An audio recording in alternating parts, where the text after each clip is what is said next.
کسی کو اللہ رب العالمین زیادہ دیتا ہے، کسی کو اللہ رب العالمین کم دیتا ہے، آخر ایسا کیوں ہے؟ تو آئیے میں آپ کو اس سوال کا جواب قرآن مجید کی روشنی میں دیتا ہوں۔ اللہ رب العالمین نے فرمایا کہ وَلَوْ بَسَطَ اللَّهُ الرِّزْقَ لِعِبَادِهِ لَبَغَوْا فِي الْأَرْضِ، کہ اگر اللہ رب العالمین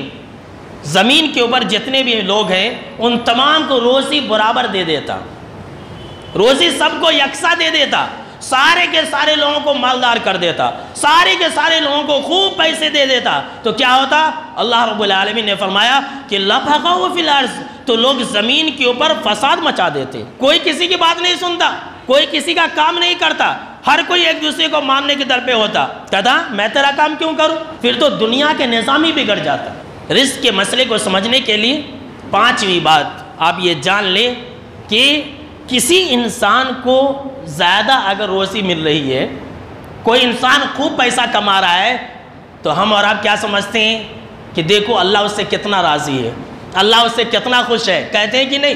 ہم اور آپ کہتے ہیں کہ بھائی میں تو جمعہ بھی پڑھتا ہوں، میں تو نماز بھی پڑھتا ہوں، میں محنت بھی کرتا ہوں، لیکن میری روزی میں برکت ہی نہیں ہے،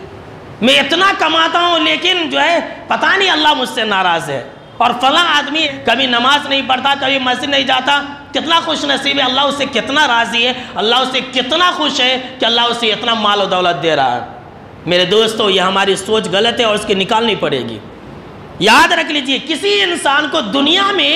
زیادہ روزی مل رہی ہے، خوب پیسے مل رہا ہے، تو اس کا مطلب یہ نہیں کہ اللہ اس سے راضی ہے۔ سن لیجئے جناب محمد عربی صلی اللہ تعالیٰ علیہ وسلم نے فرمایا کہ اے لوگو، اللہ رب العالمین نے تمہارے درمیان میں جس طرح سے رزق کو تقسیم کیا ہے، اسی طرح سے اللہ رب العالمین نے تمہارے اخلاق کو بھی لوگوں میں بانٹ دیا ہے۔ آگے آپ صلی اللہ تعالیٰ علیہ وسلم نے فرمایا کہ اے لوگو یاد رکھنا،